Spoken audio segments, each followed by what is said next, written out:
ایک واقعہ یہ ہے، تاریخ میں مختلف واقعات ہیں، اس میں سے اب جو میں واقعہ بیان کرنے جا رہا ہوں یہ واقعہ کسی کتاب میں نہیں ہے، یہ واقعہ ہمیں بیان کیا ہے علی اکبر مہدی پور میں، جنہوں نے کئی کتابیں تالیف کی، 60 سے زیادہ تالیفات ہیں ان کے امام زمانے کے اوپر، اور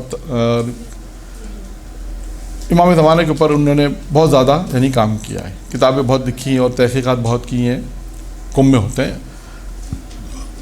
علی اکبر مہدی پور، انہوں نے ایک واقعہ نقل کیا تھا جب ان کے پاس جانا ہوا، ان کا نام ہے علی اکبر مہدی پور۔ ایک مرتبہ ان کے پاس جانا ہوا اور ان سے ملاقات ہوئی تو امام زمانہ کے موضوع پہ جب گفتگو ہوئی تو انہوں نے ایک واقعہ نقل کیا۔ اچھا، اس واقعے کو بیان کرنے کا مقصد یہ کہ اس میں ایک پیغام ہے، اس پیغام کو نوٹ کرنا ہے کہ پیغام کیا ہے جو انہوں نے بیان کیا۔ اس واقعے میں خاص پیغام ہے، کیونکہ ان سے امام زمانے کے موضوعات پہ گفتگو ہو رہی تھی تو انہوں نے ضمنی طور پہ اس واقعے کو بھی گفتگو میں بیان کیا۔ انہوں نے کہا کہ یہ واقعہ جب میں بیان کر رہا ہوں تقریباً ان سے ملاقات بھی 10 15 12 سال، تقریباً 15 سال سمجھ لیں آپ، اور انہوں نے 15 سال پہلے کہا تھا یہ واقعہ 80 سال پرانا ہے، تو یہ آج سے ہو جائے گا 95 سال پرانا تقریباً، یعنی پاکستان بننے سے پہلے کا واقعہ ہے۔ انہوں نے کہا کہ ہندوستان میں ایک شخص تھا، اس پہ قتل کا الزام لگ گیا، اس پر قتل کا الزام لگا، ہندو تھا وہ، اس پہ قتل کا الزام لگا۔ اب وہ اتنا پاورفل تھا اس زمانے میں، اس نے کہا میرے پاس اتنی سورس تھی کہ میں نے اس زمانے میں لندن سے ایک وکیل کو بلایا، اور وکیل نے کم از کم یہ کیا کہ مجھے قید سے آزاد کرا دیا، لیکن کیس ختم نہیں کرا سکا۔ وہ آدمی یہ کہتا ہے، یعنی علی اکبر مہدی پور یہ بیان کرتے ہیں کہ وہ آدمی آیا کس کے پاس جس پر یہ کیس تھا؟ وہ آیا سید علی کے پاس۔ سید علی گدی نشین تھا اس زمانے میں ہندوستان میں، سید علی کے پاس آیا، اور سید علی کے پاس آ کے کہتا ہے کہ میں نے سنا ہے کہ تمہارا ایک امام ہے غیبت میں جو دوسروں کی مشکلوں کو حل کرتا ہے۔ کون آ رہا ہے؟ ہندو، اور کہہ رہا ہے کہ تمہارا امام غیبت میں نے سنا ہے کہ غیبت میں وہ دوسروں کی مشکل حل کرتا ہے، تم مجھے حل بتاؤ، میری مشکل اور مشکل اس سے بیان کر دی۔ مشکل یہ بیان کی کہ مجھ پر قتل کا الزام ہے، میں نے قتل نہیں کیا، اور میں نے ہندوستان اس زمانے میں لندن سے ایک وکیل بلا کر یہ کیس یہاں تک پہنچایا کہ اس نے مجھے قید سے رہائی دلا دی، لیکن کیس ختم نہیں کرا سکا۔ اچھا، اب اگر آپ نے یہ کیس ختم کرا دیا تو میں اپنی آدھی دولت آپ کے مذہب کو دے دوں گا، میں بہت دولت مند ہوں، بہت پیسہ ہے میرے پاس، بہت پیسہ، میں اپنی آدھی دولت آپ کے مذہب کو دے دوں گا، جتنا بھی میرے پاس مال ہے۔ یہ واقعہ نقل سید علی کے ساتھ ایک کلیددار کہتے ہیں جس کا حرم کی چابی ہوتی، کلیددار ایک حرم کی چابی تھی، ایک شخص تھا کلیددار کربلا، یعنی حرم امام حسین کی چابی اس کے پاس ہوتی تھی، کلیددار کہلاتا تھا وہ بھی وہاں برابر میں بیٹھا ہوا تھا۔ وہ بیان کرتا ہے کہ میں اس وقت سید علی کے پاس بیٹھا ہوا تھا جب یہ شخص آیا اور آ کے اس نے یہ بات بیان کی کہ اگر تمہارا امام مجھے میری مشکل حل کر دے تو میں اپنی آدھی دولت تشیع کو دے دوں گا۔ سید علی نے اس کو ایک عمل بیان کیا۔ سید علی نے کہا تم پہلے غسل کرو، لباس تبدیل کرو، اس کے بعد شیعوں کے قبرستان میں جاؤ، شیعوں کے قبرستان میں جاؤ اور کوئی یبن الحسن پکارتے رہو، یہ عمل انجام دو۔ پہلے غسل کرو، اپنا لباس تبدیل کرو، اس کے بعد لباس تبدیل کرنے کے بعد تم شیعوں کے قبرستان میں جاؤ، یبن الحسن پڑھتے رہو، یہ ورد کرتے رہو، یہ عمل کرو، انشاءاللہ تمہاری مشکل حل ہو جائے گی۔ پیر کا دن تھا، یعنی یہ کلیددار کہتا ہے کہ پیر کا دن تھا، جب وہ آیا تو پیر کا دن تھا۔ سید علی نے اس کو یہ عمل بیان کیا، اس کے بعد وہ اگلے پیر کو آیا، اگلے پیر کو پھر آیا، اور آ کر اب اس نے اپنا ماجرا بیان کیا، سارا قصہ بیان کیا کہ اب ہوا کیا، یعنی آپ سید علی نے جو قصہ، اور دولت لے کر آیا، اپنا مال لے کر آیا تشیع کو دینے کے لیے۔ پھر اس سے پوچھا کہ بتا تمہارے ساتھ ہوا کیا، تم جو کہہ رہے ہو کہ میرے پاس سے کیس ختم ہو گیا اور یہ آدھی دولت میں تشیع کو دینا چاہتا ہوں۔ تو اب انہوں نے سوال پوچھا کہ تمہارے ساتھ ہوا کیا، قصہ تو اب بیان کرو۔ پھر وہ بیان کرتا ہے، وہ کہتا ہے کہ جیسا کہ آپ نے کہا کہ یہ عمل انجام دو، میں نے غسل کیا، کپڑے تبدیل کیا، اور اس کے بعد پھر میں قبرستان میں گیا اور وہاں پر جا کر یبن الحسن یبن الحسن پکارتا رہا۔ کہا 1 گھنٹہ ہو گیا، 2 گھنٹے ہو گئے، 3 گھنٹے ہو گئے، 4 5 گھنٹے تک میں یہ کنٹینیو پڑھتا رہا، یبن الحسن یبن الحسن یبن الحسن۔ تو مجھے ایسا محسوس ہوا کہ کوئی سوار کوئی گھوڑا سوار آ رہا ہے، یعنی گھوڑے پر کوئی سوار ہے میرے قریب آ رہا ہے، میں اس کو دیکھ نہیں سکتا، اس کے چہرے پہ اتنا نور تھا، تو چہرے پہ اتنا نور تھا میں اسے دیکھ نہیں سکا۔ مجھے صرف گھوڑے سے یہ اندازہ ہوا کہ کوئی اس پہ سوار ہے، گھوڑا آ رہا ہے، گھوڑا آیا تو اس پہ اندازہ ہوا اس پہ کوئی شخصیت بیٹھی ہے، لیکن میں اس طرح چہرے پہ نور تھا دیکھ نہیں سکا۔ تو میں نے ان سے پوچھا کہ انہوں نے مجھ سے پوچھا کیا مشکل ہے تمہاری؟ اب اس نے جواب کیا دیا؟ اس نے کہا کہ اگر آپ وہی ہیں جس کو میں پکار رہا ہوں تو مجھے آپ کو بتانے کی ضرورت ہی نہیں۔ دیکھیے کیا بات کہ اس نے، ہاں اس نے کیا کہا، اگر آپ وہی ہیں جس کو میں پکار رہا ہوں تو مجھے اپنی مشکل بتانے کی ضرورت نہیں ہے۔ کہتے انہوں نے میری طرف دیکھ کر کہا جاؤ تمہاری مشکل حل ہو گئی، جاؤ تمہاری مشکل حل ہو گئی، تم پر سے کیس ختم ہے۔ اب سنیے، اب سوال جو میں نے کہا نا اس قصے میں پیغام، اب یہ شخص کہتا ہے کہ میں نے آپ کے امام سے سوال پوچھا، آپ آئے میری طرف دیکھا، آپ میں اتنی صلاحیت ہے کہ آپ نے میری طرف دیکھا اور کہا جاؤ کیس ختم، تمہاری مشکل حل ہو گئی۔ کب میں نے آپ کے امام سے سوال کیا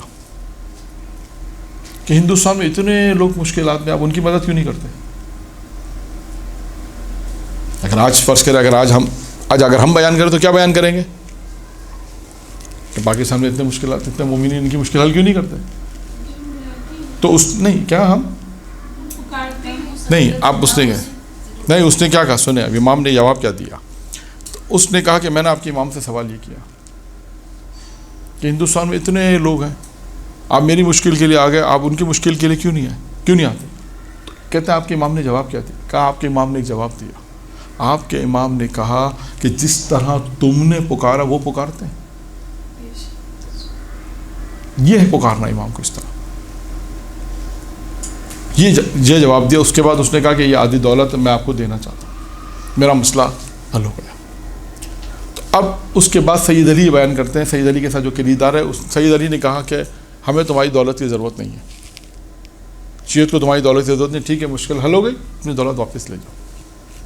کہتا میں نے، کلیدار نے کہا کہ میں نے سید علی سے کہا بھائی نجف اشرف وہاں حوضہ علمیہ ہے، وہاں اس وقت پیسے کی ضرورت ہے، یہ پیسے لے لو، کام آئیں گے وہاں پر، حوضہ علمیہ میں کام آئیں گے وہاں۔ تو اب کہتے ہیں سید علی نے پھر مجھے ایک جواب دیا، کہا جو نجف حوضے کا جو صاحب ہے یعنی امیر المومنین،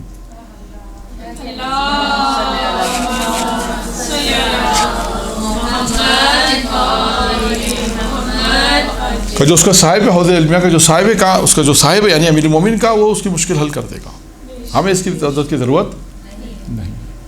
تو دعا کیوں قبول نہیں ہوتی، یہ ایک ہم نے بیان کر دیا، اور دوسرا کہ دیکھیں امام کو پکارنا کیسے، اس واقعے کے اندر یہ ایک درس یہ تھا کہ امام کو پکارنا کیسے، امام کو اپنے اس تمام کے تمام دل کی گہرائیوں کے ساتھ، جو ذمہ داری مومن کی، جو غیبت میں جو مومن کی ذمہ داریاں بیان ہوئی ہیں، اس میں بھی یہی ہے کہ آپ نے جو پکارنا ہے دل کی گہرائیوں کے ساتھ، گریہ کے ساتھ، آنسوؤں کے ساتھ امام کو پکاریں، اور پھر امام مدد کے لیے آتے ہیں اور مختلف واقعات موجود ہیں۔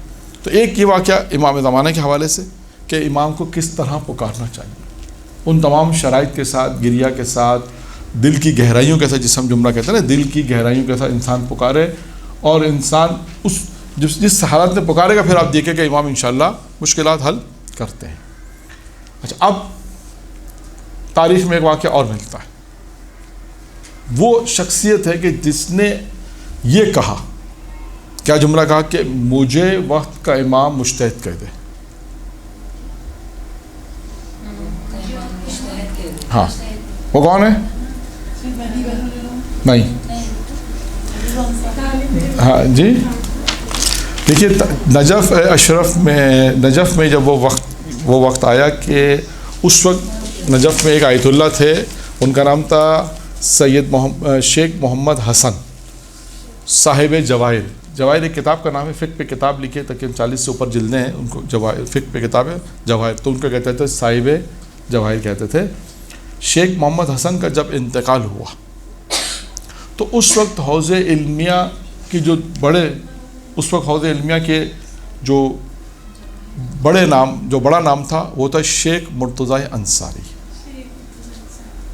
شیخ انصاری، ان کے تو بہت دلچسپ واقعات ہیں، آپ نے سنے ہوں گے شاید، میں نے بھی پہلے کچھ بیان کیا تھا. جی ہاں کان میں. اس کے علاوہ اور کون کون سے واقعات؟ ان کی وائف کا بھی کہ تم 10 درہم میں 8 درہم میں گزارا ہو. ہاں ٹھیک ہے. اور دو اور انہوں نے جو بسم اللہ کہی تھی کہ وہ بتا دیا، انہوں نے بتا دیا دو واقعات، دو انہوں نے بتا دیا، بسم اللہ انہوں نے بتا دیا. اور دو ہی واقعات ہوئے. ان کا ایک اور واقعہ ہے، وہ یہ ہے کہ ایک طالب علم نے خواب دیکھا. اس کو خواب میں شیطان کو دیکھا، اور شیطان سے اس کی گفتگو، تو شیطان نے اس طالب علم سے کہا کہ دیکھو، گفتگو میں بہکانے کی بات ہوئی تو کہا تم لوگ کو تو بہکانا بڑا آسان ہے، تم لوگ تو میرے بہکائی میں آ جاتی ہو. تمہارا جو استاد ہے نا شیخ انصاری، یہ میرے گرفت سے نہیں آتا، یہ میرے لیے بڑا مشکل ہے. یہ دیکھو رسیاں دکھائیں نے خواب میں کہ رسیاں توڑ کے بھاگا. یہ آیا تھا کچھ دیر، تھوڑی دیر کے لیے گرفت میں آیا تھا، تھوڑی دیر کے لیے، لیکن یہ رسیاں توڑا کر بھاگ گیا. شاگرد کی آنکھ کھل گئی، یہ کیا ماجرا ہے. شیخ کے پاس گئے، اپنے استاد کے پاس گئے، کہا کہ بالکل صحیح کہتا ہے شیطان، ایسا ہی ہوا تھا. کہ کل گھر پہ مہمان آئے اور کچھ پیسے نہیں تھے، کچھ بھی پیسے نہیں تھے، کیا کریں. کہا میں نے سوچا کہ بیت المال سے میں ادھار لے لوں. میرا مطلب سب کو وہ شہریہ ملتا ہے، مجھے بھی شہریہ جو ملے گا، حقوق جو ملیں گے، لیکن ابھی اس میں ٹائم ہے، 10-12 دن مطلب وقت، جو بھی وقت ہوگا. کہا میں ادھار لے لیتا ہوں، اور جب شہریہ ملے گا تو میں اس میں ڈال دوں گا. کہا میں اس نیت سے میں نے قرضہ نکالا بیت المال سے، کیونکہ خود مشتہد تھے، شہریہ دیتے تھے. تو کہا اس نیت سے کچھ رقم نکالی کہ مہمانوں کی کوئی مہمان نوازی کی جائے اس زمانے میں، جو بھی مہمان چیزیں. کہا یہ سوچ کر میں نے رقم نکالی، اور تھوڑی دیر بعد یہ احساس ہوا کہ اگر میں مر گیا تو اس کو دے گا کون، اس کو کون. کہ بس یہ احساس ہوا، جیسے خیال آئے میں نے رقم واپس رکھ دی. کہ جو شیطان نے تم سے کہا نا کہ میں تھوڑی دیر کے جو گرفت میں آیا وہ یہی تھا. اب آپ سوچئے کہ یہ مرج مجتہد بنے، ان کی زندگی کے یہ وہ واقعات ہیں، مرج سے پہلے کے واقعات ہیں. مرج ہو سکتا ہے بعد کے بھی ہو واقعات، کیونکہ ان کی زندگی میں بہت سے واقعات ہیں. ان کی زندگی میں سے ایک واقعہ کہ دیکھیں یہ اتنے متقی و پرہیزگار تھے، اگر ایک لمحے کے لیے بھی اگر بیت المال سے پیسہ لے رہے ہیں تو یہ سوچ رہے ہیں کہ اگر میں مر گیا تو یہ بھرے گا کون دے گا، کس کو کیا پتہ میں نے قرضہ لیا. اور اس کے بعد وہ واپس رکھ دیا. اب یہ شیخ مرتضیٰ انصاری کا دیکھیں انکساری تواضع بھی دیکھیے گا، اور اس کے بعد دیکھیے گا امام زمانہ کہ اس قصے میں کیا واقعہ ہے. شیخ مرتضیٰ انصاری کے پاس اس زمانے میں نجف کے لوگ آئے اور آ کے کہا کہ آپ اپنی توضیح المسائل دیں. آج کے اسلام میں توضیح المسائل، رسالہ علمیہ جسے ہم کہتے ہیں، کیونکہ جو جن کا انتقال ہو گیا تھا، شیخ محمد حسن کا انتقال ہو گیا آیت اللہ کا، وہ لوگ ان کی تقلید کرتے تھے. تو اب آپ مرجع مجتہد، آپ اپنی توضیح المسائل دیں تاکہ لوگ آپ کی تقلید کریں. انہوں نے کہا نہیں، میں اپنی توضیح نہیں دوں گا، میں اپنا رسالہ عملیہ نہیں دوں گا، اس لیے کہ مجھ سے بڑا عالم مازندران میں ہے. سید العلماء مازندرانی بہت مشہور عالم تو زمانے کے، کہا سید العلماء ہے مازندران میں، مازندرانی وہ مجھ سے عالم ہے، میں جب تک وہ موجود ہے میں لکھ کے نہیں دوں گا، میں اپنی توضیح نہیں دوں گا. لوگوں نے کہا کہ آپ یہ خط لکھیں، ان کو خط لکھا کہ بھئی آپ بڑے عالم ہیں، یہ ہیں، آپ اس وقت مرجعیت کا اعلان کر دیں اور اپنا رسالہ علمیہ دے دیں، توضیح المسائل دے دیں تاکہ لوگ اس پہ عمل کریں. اور آپ ہم سے سینئر بھی ہیں، ہم سے بڑے بھی ہیں، نجف میں بھی آپ ہم سے سینئر تھے. سب جو خط میں لکھنا تھا انہوں نے لکھا. تو اب انہوں نے جواب میں کیا لکھا؟ انہوں نے جواب میں لکھا کہ یہ بات ٹھیک ہے کہ ہم مباحثہ کرتے تھے، نجف میں ہم سینئر تھے، لیکن تم فقہ میں قوی تھے مجھ سے، اور میں تو مازندران ہو گیا، نجف چھوڑے اتنا عرصہ ہو گیا، اب تو عوام میں کام کر رہے ہیں، تبلیغات کر رہے ہیں، لیکن اس وقت میں یہ سمجھتا ہوں کہ تم مجتہد اور تم اپنی توضیح المسائل دو تاکہ لوگ اس پر جو ہے وہ عمل کریں. اب شیخ کے پاس جب یہ خط پہنچا تو شیخ نے کہا میں اپنے لیے مطمئن نہیں ہوں، میں اپنے لیے مطمئن ہوں کہ میں کہوں کہ میں مرجع مجتہد ہوں، میں توضیح دوں. کہا جب تک وقت کا امام مجھے مجتہد نہیں کہے گا نا، جب تک میں توضیح نہیں دوں گا. رسالہ عملیہ جسے کہتے ہیں، میں نہیں دوں گا جب تک وقت کا امام مجھے نہ کہے کہ تم مجتہد ہو۔